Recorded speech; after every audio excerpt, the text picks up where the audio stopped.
2ला त्यांना परमिशन आहे की नाही माहित नाही,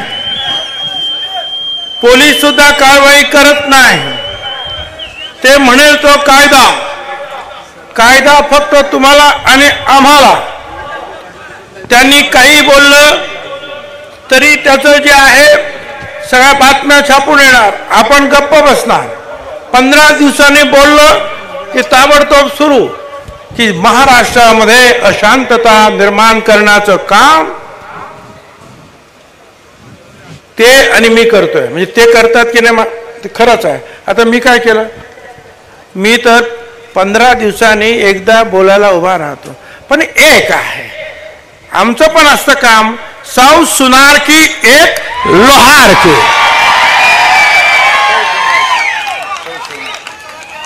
सौ सुनार की एक लोहार। तर म्हणून एक जरा थोडंसं बोलावं लागतं, सांगावं लागतं, सगळंच काही ऐकून घेण्याची काही सवय आमच्यापैकी कुणालाच नाही, छगन भुजबळला सुद्धा नाही। पण हे अशांतता राज्यामध्ये करतोय कोण, हे बरोबर आहे। राज्यामध्ये शांतता असेल तर उद्योग धंदे येतील, बेरोजगारी दूर होईल, राज्याची आर्थिक सुबत्ता वाढेल, हे सगळं मान्य आहे। अशांतता निर्माण करतो कोण, याचा विचार सर्व विचारवंतांनी करण्याची आवश्यकता आहे। माझ्याकडे कालच मी इलेक्ट्रॉनिक मीडिया समोर सकाळीच बोललो, या राहत्याला पिंपरी निर्मळ मध्ये 2 दलित कुटुंब आहेत घरात, एका गावात, त्यांनी कोणीतरी घोरपडे म्हणून त्यांना मतदान केलं नाही म्हणून त्यांच्या घरावर 400-500 लोक आले, मारहाण केली, घर उद्ध्वस्त केलं। ती लहान मुलगी तिच्या लहान बोबड्या शब्दात सांगत होती, मला दगडावर फेकलं, 71 लोकांवर केस घेतली असं म्हणाले। कालपर्यंत तरी कोणाला अटक झाली नव्हती। हे काय चाललेलं आहे? मागे मी सांगितलं, नाभिक समाजावर सुद्धा त्यांनी मतदान केलं नाही, तुळशी गावात उद्ध्वस्त केलं। मग असे मला इथे एक डॉक्टर यादव आले होते, फलटणला त्यांचं हॉस्पिटलची तोडमोड केली, पेशंट लोकांना पळवून लावलं, त्यांच्याकडून माफीनामा लिहून घेण्यात आला। हे काय चाललेलं आहे? या राज्यामध्ये कायदा सुव्यवस्था आहे की नाही, आणि कायदा सुव्यवस्था सांभाळण्याची जबाबदारी कोणाची? मी मागेच सांगितलं होतं, ते जरंगे जिथे उपोषणाला बसल्याने लाठी हल्ला झाला त्याच्या अगोदर पोलीस त्यांना हॉस्पिटलमध्ये न्यायला आले, ते म्हणाले मी आराम करतो, नंतर या, सकाळी या। सकाळी पोलीस आले, महिलांना पण घेऊन आले, कारण तिथे महिला पण बसलेल्या होत्या उपोषणाला। त्यांना फक्त म्हणाले की चला म्हटल्या बरोबर त्या रात्रीमध्ये जेवढे दगड धोंडे होते गच्चीवर, त्याचा मारा त्या पोलिसांवर केला, पोलीस जखमी झाले, हॉस्पिटलमध्ये गेले कित्येक। महिला पोलिसांच्या अंगावर हात टाकण्यात आला, आणि त्याच्यानंतर मग मात्र जे आहे जे पोलीस होते त्यांनी मग बचावासाठी लाठी हल्ला केला। हे मी 2 महिने बोलतोय, कोणी बोलायला तयार नाही। पण काल विधानसभेमध्ये उपमुख्यमंत्री आणि होम मिनिस्टर देवेंद्र फडणवीस यांनी लेखी उत्तर दिलं। काय उत्तरात दिलं त्यांनी? की जमाव हिंसक झाला आणि 1-2 नाही, 79 पोलीस अधिकारी आणि अंमलदार जखमी झालेले आहे, आणि मग पोलिसांनी बचावात्मक पद्धतीनं वाजवी बळाचा वापर केल्यामुळे 50 आंदोलन करणारे आंदोलक जे आहे जखमी झाले। आता ही बाजू त्याच वेळेला खरं म्हणजे पुढे यायला पाहिजे होते, तरीही त्याला एवढी सहानुभूती मिळाली नसती, पण एकच बाजू पुढे आली। मी 2 महिने सांगतोय की अरे पोलिसांवर हल्ला झाला, शेवटी विधानसभेत सगळं खरं आलं। एवढंच नाही, नांदेड जिल्ह्यात पोलीस स्टेशन कुंटूर हल्ली, कृष्णपूर येथे नांदेड ते बेंगळूर राज्यमार्गावर आंदोलनाला हिंसक वळण, 4 पोलीस अधिकारी 10 पोलीस अंमलदार जखमी। बीड जिल्ह्यामध्ये 3 पोलीस अधिकारी 3 अंमलदार जखमी। मला सांगा, या राज्यामध्ये अशांतता कोण माजवता? आम्ही माजवतो? आम्ही छगन भुजबळ कधी बोलला? छगन भुजबळ बोलला आम्ही तलवारे घेऊ आणि कुऱ्हाडी घेऊन अमुक करू, ते मात्र बोलतायत। यवतमाळला ते म्हणाले आमच्याकडे तलवारी आहेत, आमच्याकडे कुऱ्हाडी आहेत, आमच्याकडे हे आहेत। आणि छगन भुजबळ 24 तारखेनंतर तुझा हिशोब करतो, तुला दाखवतो काय चाललं। हे खरं आहे, मराठा समाजाला आमचा विरोध नाही, आमचा विरोध आहे तो झुंडशाहीला आहे, ही दादागिरी चाललेली त्याला आमचा विरोध आहे। आणि ही दादागिरी जर अशी चालू राहिली तर आतापर्यंत जे आमच्या अनेक वक्त्यांनी सांगितलं, तर दादागिरीला दादागिरीनंच उत्तर दिलं जाईल, हे सुद्धा इथं सांगतो। आमच्यावर जबाबदार मग टाकू नका की राज्यामध्ये शांतता बिघडवली, आम्हाला बोलू नका। त्यांना सांगा की बोलताना नीट बोला, पोलिसांवर हल्ले थांबवा।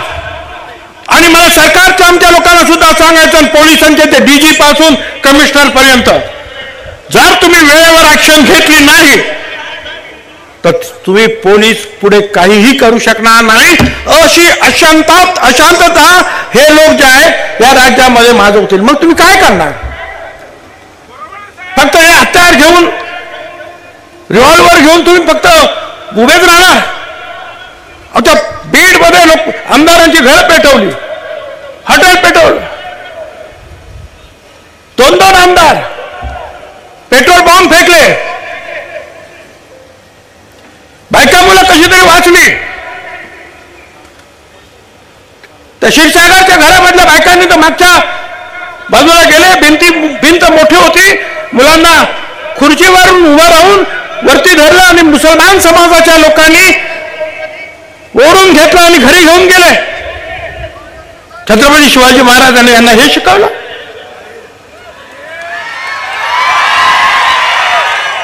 आपल्याच स्वकीयांवर हल्ले करा, बायका मुलांवर हल्ले करा, परंतु ही जी परिस्थिती जी आहे या महाराष्ट्रामध्ये विचार करणारा मराठा समाज सुद्धा आहे, पण तो का गप्पा आहे हेच मला कळत नाही। का गप्पा आहे तो? का बोलत नाही? सत्य परिस्थिती का मांडत नाही? मोठे मोठे नेते आहेत, बोलायला तयार नाहीत। कसली भीती वाटते आहे? निवडणुकीतील मतांची? मतं त्यांच्याकडे आहेत आणि आमच्याकडे नाहीत। अरे त्यांच्याकडे 20% आहेत, आमच्याकडे 80% आहेत।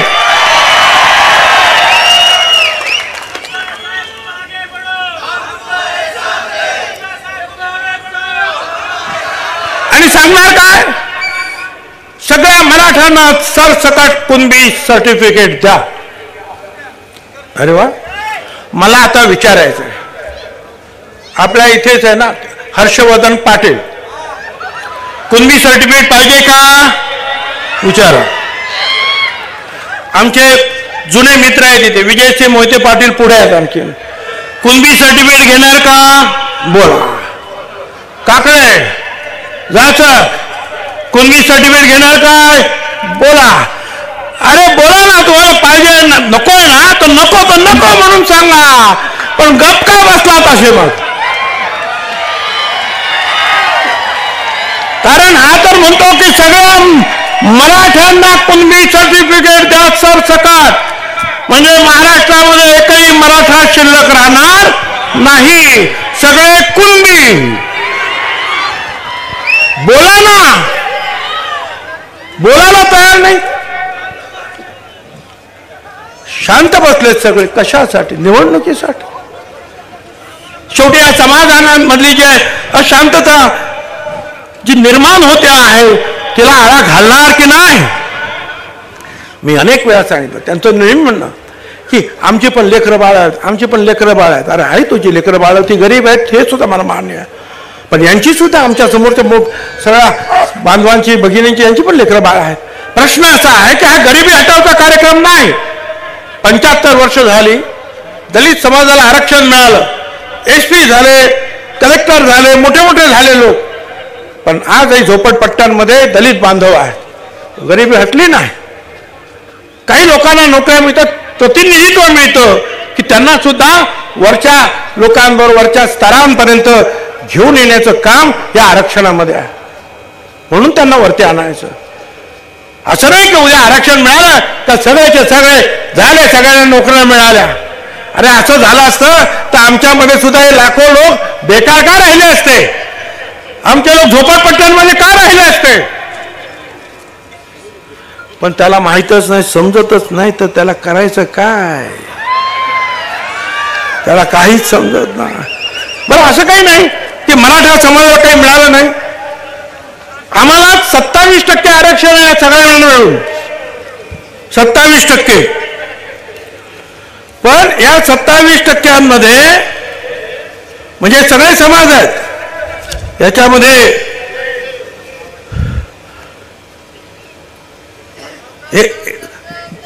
विमुक्त जाती आहेत. जरा शांततेने समजून घ्या. विमुक्त जाती 3%, त्याच्यात बेरड आहेत, कैकाडी आहेत, रामोशी आहेत, 14 जाती आहेत.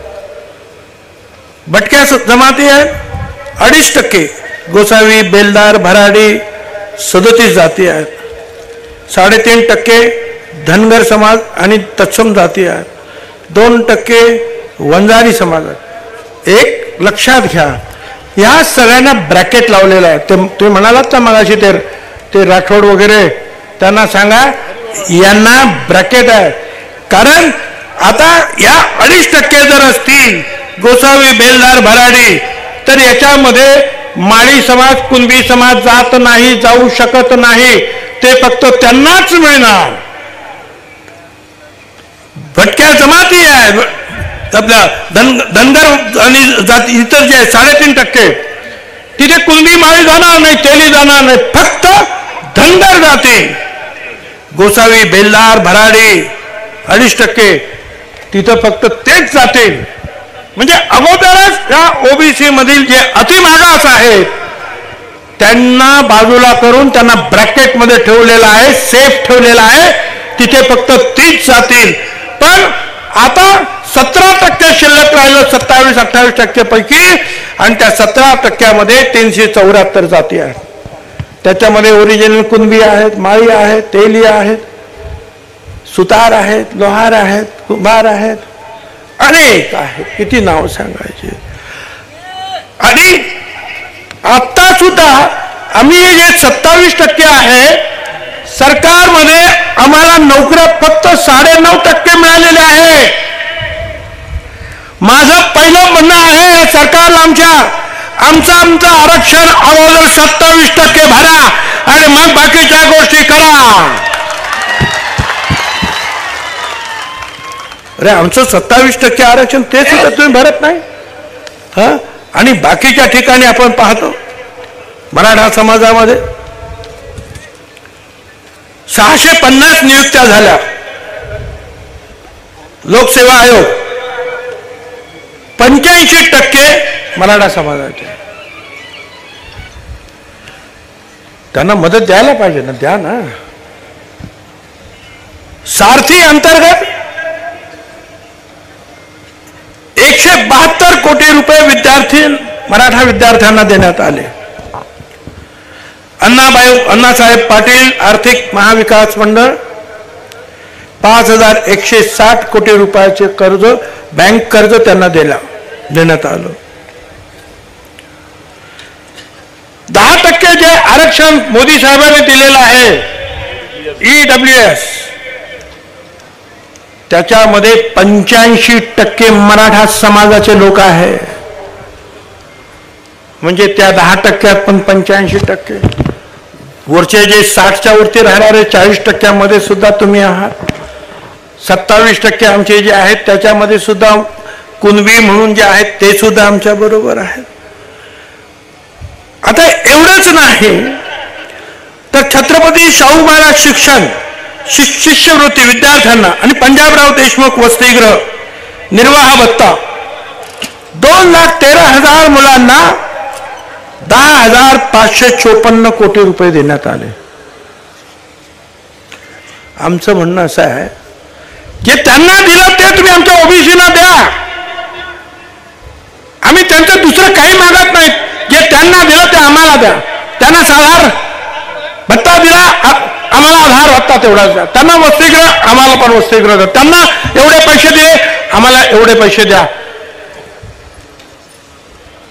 मागतो काय आहे? आम्ही फक्त मागितलं आमचं आरक्षण, त्याला धक्का लावू नका. आम्ही दुसरं काही मागितलं नाही. पुढे आणखी तुम्हाला सांगतो, MPSC मध्ये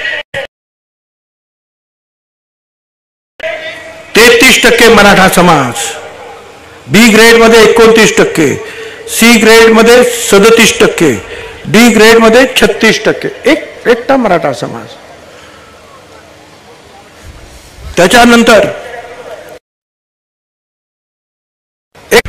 त्यांच्या शारीरिक व्यंगावर त्याने टिंगल केली. कोणाच्या शारीरिक व्यंगावर टिंगल करणे बरोबर नाही, हे चूक आहे. दिव्यांग म्हणून आपण म्हणतो. आता एक तुम्हाला मी जरा एक मिनट, सत्य का राष्ट्रपति का काय को गया मग हमारे गांव में घर में झोपने का कब चित्त. हमारे गांव में काय काय डोके को ताण दे रहा है उगच उगच. मी आता वाचून दाखवतो, ते ऐकायला येत नाही तुम्हाला. शांत राहा, शांत ऐका. एक पत्रकार त्यांच्याकडे गेले जरंगेकडे, आणि तो खासदार वो प्रताप चखलीकर जो है, इनके गाड़ी पर मराठा समाज द्वारा बहुत हमला हो गया, तो आप क्या कहना चाहते हैं? तो जरंगे बोलतो, ते काय राष्ट्रपति है काय को गया हमारे गांव में? घर में झोपने का ना, गपचिप झोपने का. डोके को तान दे रहा है उगाच के उगाच.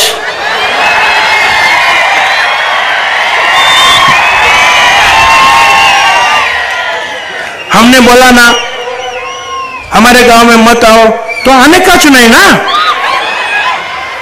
तुम्हें आमच्या काड्या लावने को आते ना. सरकार ने तुम सुपारी दी ना आपको कि कायदा सुव्यवस्था बिगाड़ो, तुम क्यों आते हो? मत आओ ना, आरक्षण लेके आओ. इकडे येऊन काहून बोलता तुम्ही? इकडे येऊन हमारे दुख पर मीठ सोड रहे है तुम.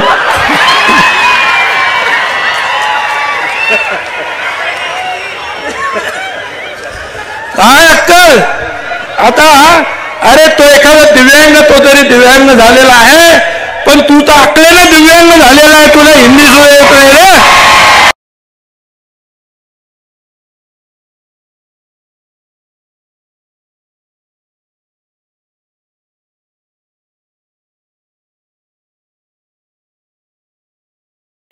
याची आमची चर्चा चालू आहे. त्या टाकीवरून त्या गाढवाला खाली कसं काढायचं याची चर्चा त्या पोरांमध्ये सुरू आहे. ते काका म्हणाले त्याला खाली कसं काढायचं ते आम्ही पण नंतर बघू, पण त्याला एवढ्या उंचीवर घेऊन गेलं कोण? आणि आता सगळे डोक्याला हात लावून बसते काय करायचं याचं. याला कसं खाली काढायचं. अरे याला नेलं तुम्ही, त्यावेळेला तुम्ही काही बोललात नाही आणि आता डोक्याला हात लावून बसले तुम्ही. बरं आता चाललंय काय? गावबंदी गावबंदी गावबंदी. बर काय गावबंदी बाबा? आता मी कुठे गेलो ना ही गावबंदी ऐकून घ्या जरा जरा थांबा, मी दाखवतो तुम्हाला. हे घनसावंगी गावातलं काम दिसतंय. इथे 2 फ्लेक्सचे बोर्ड लावलेले आहेत. एक मराठा आरक्षण, गावबंदी, कोणी यायचं नाही. त्याच्या दुसऱ्या बाजूला दुसरा बोर्ड आहे. आमदार रोहित पवार त्यांची काही यात्रा होती ना, हार्दिक स्वागत, म्हणजे बाकीच्यांना गावबंदी, यांचं हार्दिक स्वागत. बर त्याच्यानंतर ते त्या गावात गेले.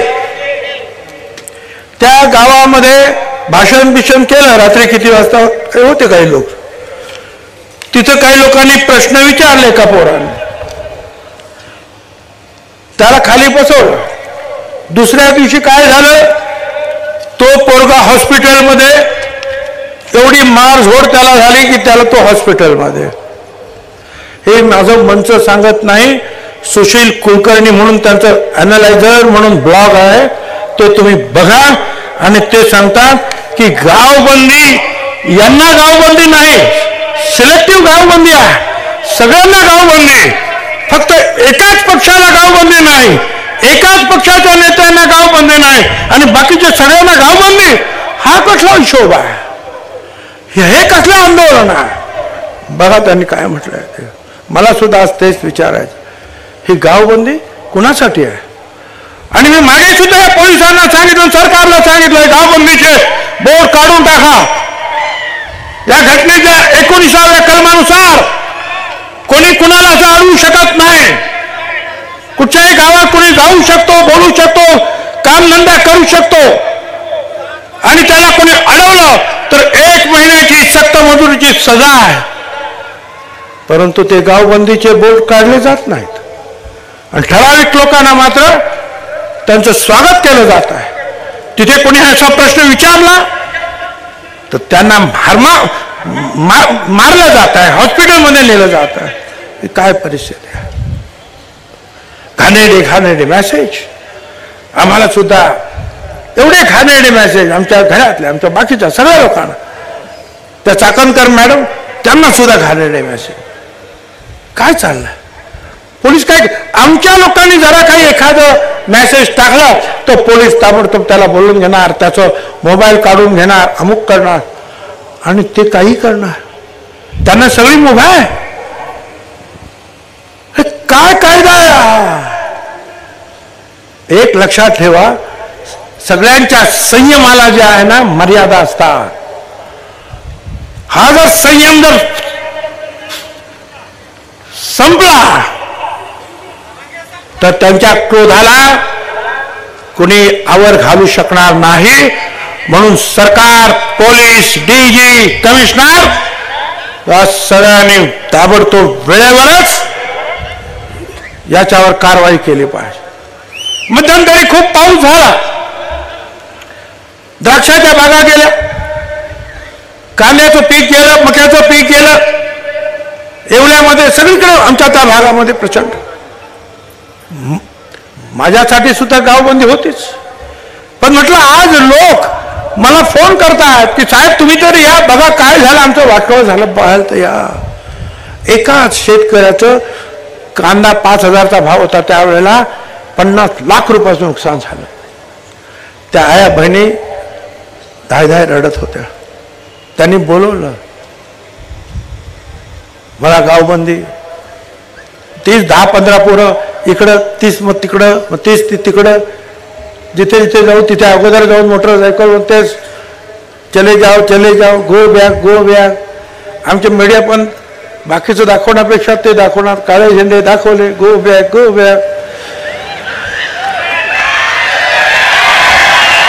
3 लाख मतदार माझे, 3 लाख. त्याच्यात हे 30 लोक सुद्धा नाही. पण तसं दाखवा, हरकत नाही. पण पुढचं मला सांगायचं ते हे की मी तिथून गेल्यानंतर या शहाण्यांनी त्या रस्त्यावर तो रस्ता झाडून गोमूत्रानं धुवून काढला म्हणे. मी शूद्र आहे म्हणून तो रस्ता गोमूत्रानं धुवून काढला. मला त्यांना सांगायचं होय मी शूद्र आहे. माझा अख्खं आयुष्य लहानपणापासून ज्या माझगावच्या वाडीत गेलं त्या वाडीमध्ये दलित बांधव, बौद्ध बांधव, मराठा, सर्व लिंगायत, सर्व जाती धर्माचे, अगदी यूपीचे भैये सुद्धा आम्ही एकत्र राहत होतो. त्या दलित बांधवांमध्ये मी वाढलेला आहे. मी आहेच शूद्र. पण आम्ही शूद्र आहोत, आम्ही ओबीसी शूद्र आहोत म्हणून तुम्ही गोमूत्र शिंपडता आणि मग तुम्ही आमच्या बरोबर शूद्र होण्यासाठी कुणबी सर्टिफिकेट मागता आणि मरणोत्तर उपोषण करता. वारे वा चोंग्यानो, हा आम्ही शूद्र ना, मग कशाला आमच्यामध्ये येत रे? हा कुणबी सर्टिफिकेट आमच्यामध्ये येतं. आम्ही शूद्र राहू दे ना, आम्ही शूद्र तर शूद्र, तुम्ही उच्च तर उच्च राहा तिकडे उंचीवर. रस्ते पण तुम्हीच बनवलेले होते ना? रस्ते पण तुम्हीच बनवलेले? अरे रस्ते सगळे मीच बनवलेले आहेत. आता झाडू होतो ते मारतायत, त्याला काय करायचं?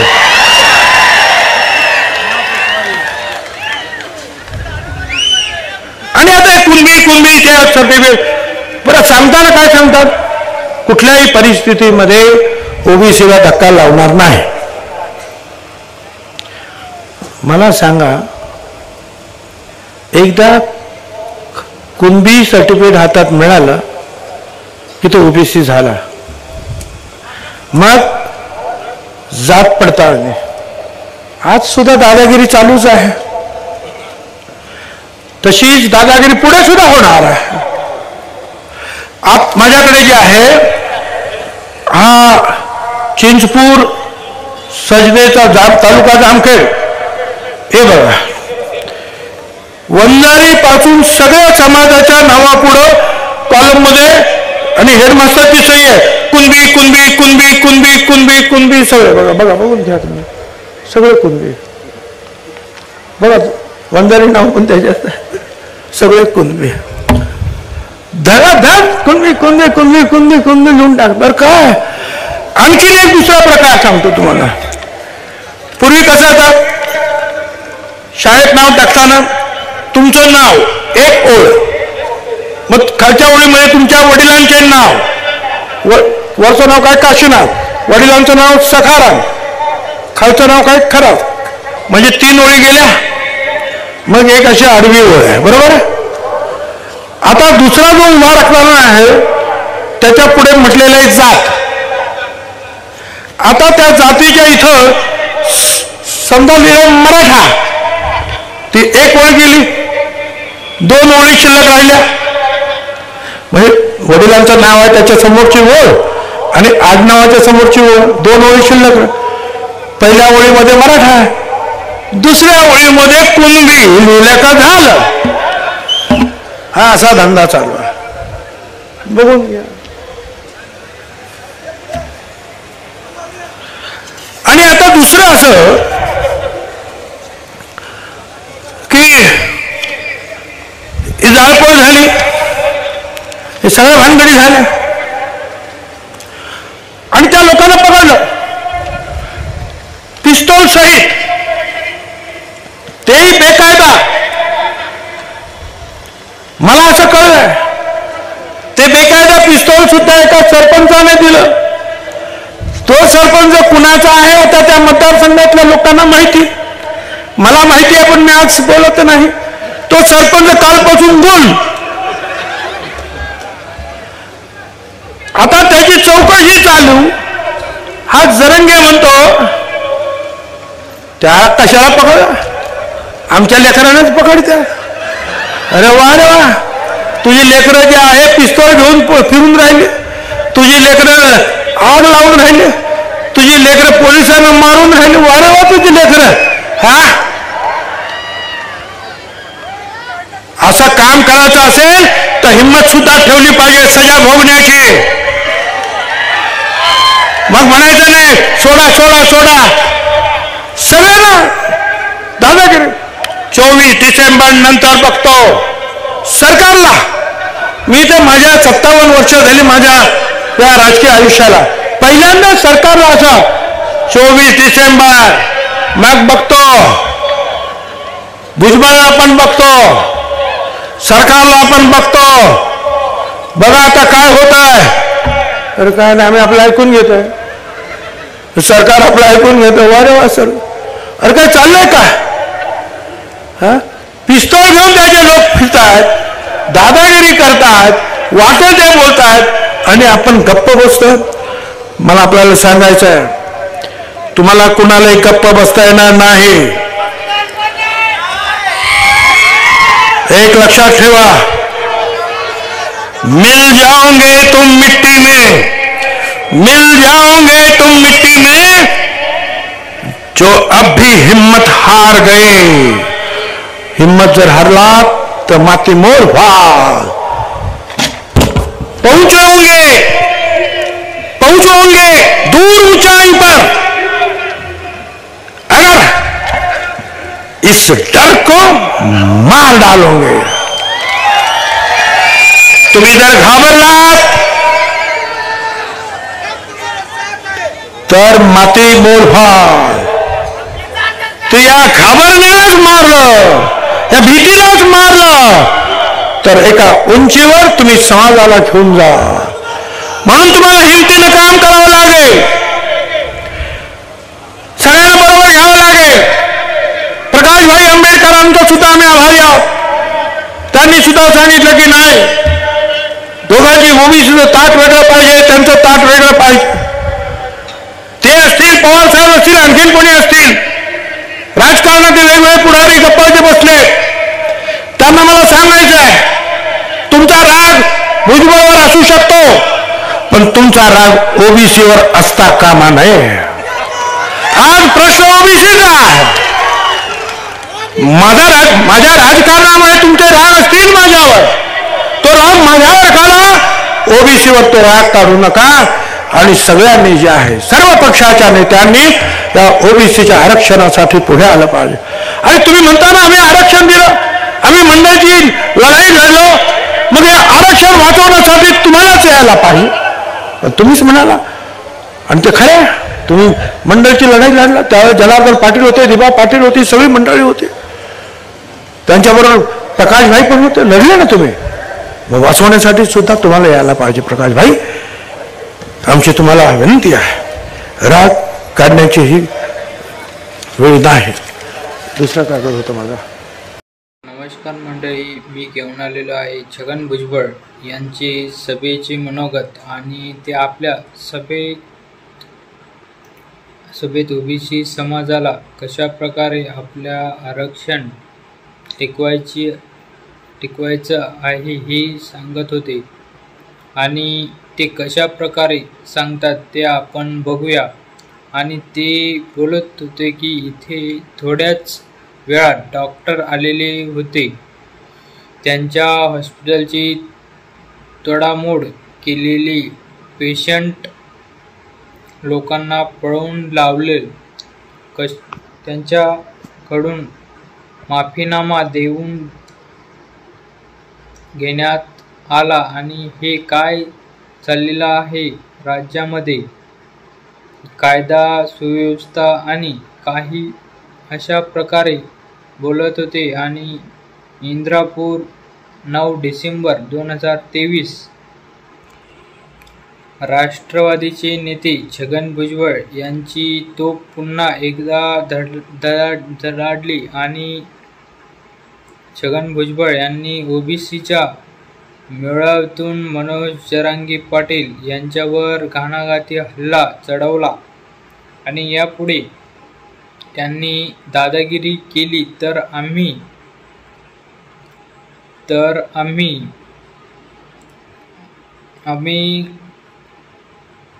अशा प्रकारे तुला दादागिरीनेच उत्तर देऊ, अशा प्रकारे इशारा छगन भुजबळ यांनी मनोज जरांगे पाटील यांना दिला.